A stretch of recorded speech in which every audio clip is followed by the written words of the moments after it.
예, 이제 신명기를 거의 다 읽어가고 있는데 신명기는 크게 두 부분으로 나눌 수 있다고 말씀드렸습니다.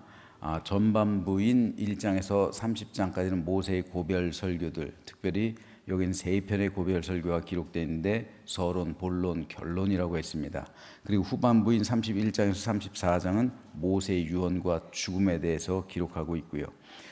자, 그리고 모세의 고별 설교들을 기록한 전반부는 다시 세 부분으로 나눌 수가 있는데 제1부 서론 부분은 1장 1절에서 4장 43절까지 여기서는 출애굽 여정을 회고하고 있고요. 제2부는 본론 부분으로서 4장 44절에서 어제 우리가 읽은 26장 19절까지고요. 여기까지는 율법의 체계적 요약을 설명하고 있고요. 그리고 마지막 제3부 결론 부분은 27장 1절에서 30장 20절까지 미래 순종 촉구를 설명하고 있습니다. 오늘부터 우리는 제3부로서 결론에 해당하는 부분을 살펴볼 텐데 오늘 우리가 읽은 본문은 크게 세 문단으로 나눌 수가 있습니다. 27장 1절에서 10절까지는 가나안 입성 기념 돌비와 돌단 축조 및 기념 제사 거행 명령 그리고 율법 준수를 명령하고 있고요. 11절에서 26절까지는 그리심산과 에발산에서의 축복과 저주 선포 의식 거행 명령을, 그리고 28장 1절에서 19절은 순종하여 받을 복과 불순종하여 받을 저주에 대해서 설명하고 있습니다. 오늘은 이 가운데서 14절, 15절 말씀을 잠시 살펴보려고 합니다.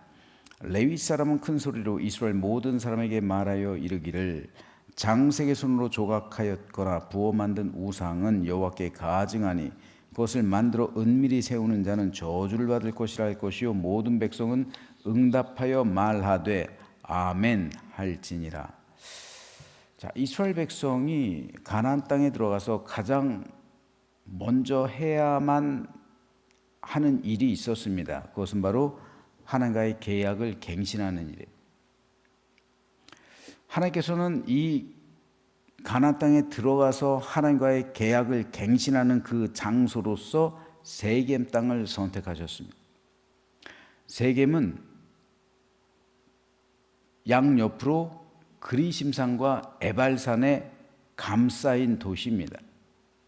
그래서 그리심산에서는 하나님과 맺은 계약을 온전히 지키는 자에게 축복을 선포하고, 에발산에서는 반대로 하나님과 맺은 계약에 불순종해서 그 계약을 파기하는, 그 명령을 지키지 않는 자들에게는 저주를 선포하는 의식을 거행하게 했습니다. 특별히 14절에선 레위인들이 큰 소리로 이스라엘 모든 사람에게 이렇게 선포했습니다. 장색의 손으로 조각하였거나 부어 만든 우상은 여호와께 가증하니 그것을 만들어 은밀히 세우는 자는 저주를 받을 것이라 할 것이요 모든 백성은 응답하여 말하되 아멘 할지니라.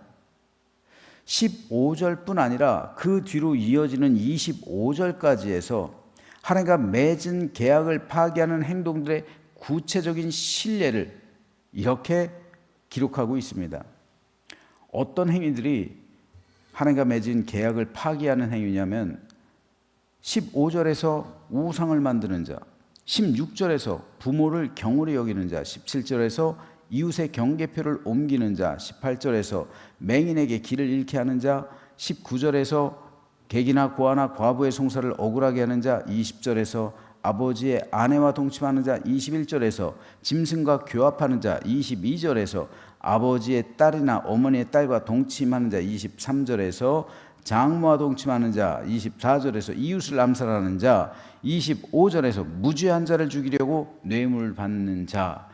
이 구체적인 신뢰들, 이 사람들이 바로 하나님과 맺은 계약을 파기하는 사람이다, 하나님의 명령에 불순종하는 사람이다 라고 예시를 기록하고 있는 거예요. 그리고 이 사람들에 대한 최종적인 결론이 26절인데요. 이 율법의 말씀을 실행하지 아니하는 자는 저주를 받을 것이라 할 것이요 모든 백성은 아멘 할지니라. 그런데 여기서 우리가 주목해 봐야 할 것이 있습니다. 25절부터 이어지는 25절까지 11가지의 죄악을 레위인이 읽는 거예요. 그랬을 때 모든 백성은 아멘 할지니라. 이것을 모세가 요청하고 있다는 사실입니다. 이 모든 말씀은 사실 저주의 말씀이잖아요. 저주를 선포하는 거잖아요. 이 11가지의 죄목에 대해서 이런 11가지의 죄악을 저지르는 사람들 하나하나 말하면서 그런 사람들은 저주를 받을 것이다 하면 그때 모든 백성은 아멘하라, 이렇게 모세는 명령하고 있는 겁니다. 아멘이라는 단어는 원래 진실로, 참으로, 혹은 그렇게 되리라 라는 의미를 가진 단어입니다. 그래서 우리도 설교를 들을 때 내 마음에 와닿는 그런 말씀 또는 그렇게 되리라는 그런 마음의 확증을 담아서 아멘으로 화답하는 거죠. 이것은 내 삶 가운데 그렇게 될지어다 라고 외치는 축복의 응답입니다. 여러분, 아멘은 설교자 힘내라고 하는 게 아니에요. 여러분의 삶과 인생 가운데 반드시 그렇게 될 줄로 믿음으로 내가 선포하는 거예요. 굉장히 중요한 겁니다. 그러므로 진실한 마음으로 설교를 들으면서 아멘을 외치면 그 말씀이 여러분의 삶 가운데 반드시 이루어질 줄로 믿으시기 바랍니다. 물론 우리 교회는 아멘을 강요하진 않아요. 크게 외치는 것 제가 요구하지도 않습니다. 하지만 그렇다고 해서 안 하면 안 되는 거예요.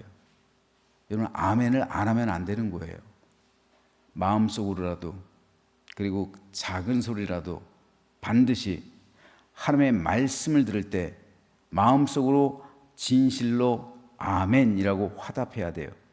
그러면 그 말씀이 여러분의 삶 가운데 그대로 이루어져서 풍성하고 아름다운 열매로 하나님께서 여러분에게 채워주심을 믿으시기를 주님의 이름으로 축복합니다. 그런데 제가 오늘 여러분과 나누고 싶은 이 말씀은 오늘 본문은 축복에 대해 아멘으로 화답하라는 게 아니에요. 모세가 아멘으로 화답하라 라고 요청한 11구절은 모두 저주받을 것에 관한 거예요. 저주받는 것에 대해서 아멘으로 화답하라는, 축복하는 것에 대해서는 아멘으로 요청하지 않고 있는데 도리어 저주받는 내용에 대해서는 아멘으로 화답하라 모세가 강조하고 있는 거예요. 사람들은 나를 축복하는 말에 아멘으로 화답하지 나를 저주하는 말에 아멘으로 화답하지 않아요. 그런데 모세는 축복의 말에 대해서는 침묵하는데 저주의 말씀에 대해서는 아멘으로 화답하라 요구하고 있어요. 왜 그럴까요? 왜냐하면 아멘이란 말은 근본적으로 동의합니다, 인정합니다 라는 말을 내포하고 있기 때문에 그래요. 내가 그 말씀에 먼저 동의하고 인정해야 아멘이란 말이 나오는 거예요. 아멘이 나오지 않는 것은 동의하지 않는다는 거예요. 내가 인정하지 않는다는 겁니다. 그렇죠? 그러면은 아멘이 안 나와요. 그런데 여러분, 하나님의 말씀이 어찌 내 마음에 듣기 좋은 말만 있겠어요? 여러분, 성경이 기록되는데 성경 말씀이 지금 내 삶에 비추어 봤을 때 어찌 내 삶에 달콤한 말만 있겠습니까? 때로는 쓴 말도 있을 것이고, 때로는 채찍과 같은 말씀도 있을 것이고, 때로는 나를 괴롭게 하는 말도 있을 겁니다. 똑같은 하나님의 말씀이지만 내 마음 상태에 따라, 그리고 내 삶의 행위에 따라 그 말씀이 달게 느껴질 수도 있고, 또 내 양심에 찔릴 수도 있고, 쓰게 느껴질 수도 있어요. 그 말씀이 채찍이 될 수도 있단 말이에요. 그 말씀이 당근이 될 수도 있고요. 그 말씀이 위로가 될 수도 있어요.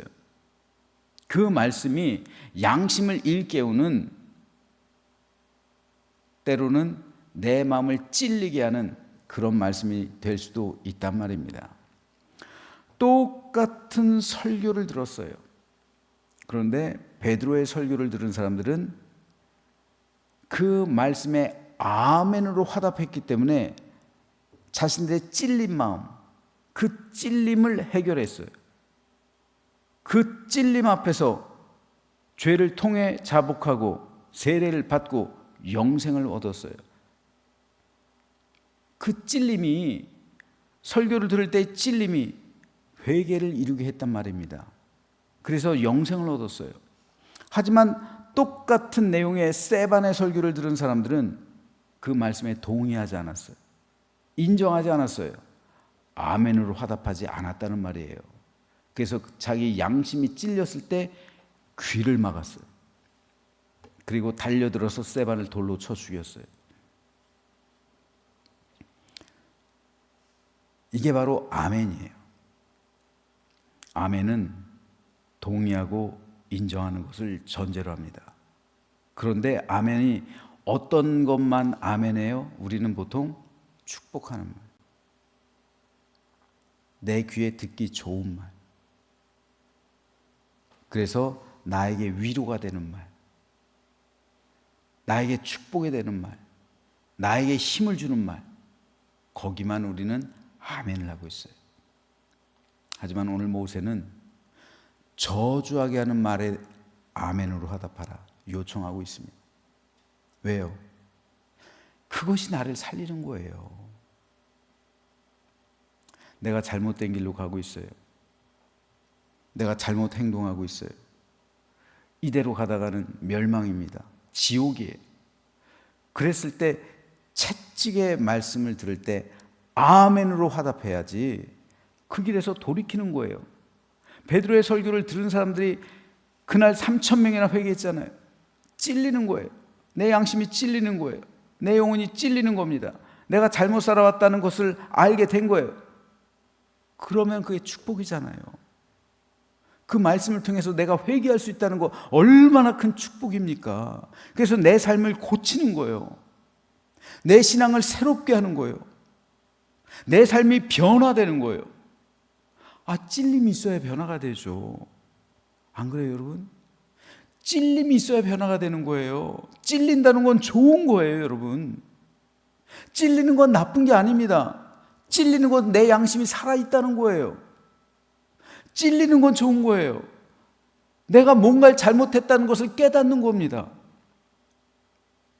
그래서 내 삶을 고치면, 하나님께로 내 방향을 돌이키면, 그래서 회개에 이르고 모든 죄악이 사함받고 그래서 하나님과의 관계가 회복되면 이게 얼마나 좋은 겁니까? 찔리는 건 좋은 거예요. 그래서 저주의 말에 아멘으로 화답하라, 동의하라는 겁니다. 인정하라는, 어떤 설교가 됐던 간에 동의하라는 거예요. 인정하라는 겁니다. 물론 거짓 선지자가 하는 말에 무조건 아멘하라는 의미는 아닙니다. 이단이 하는 말에 아멘으로 대답하면 안 되죠. 그거는 안 될 말이죠.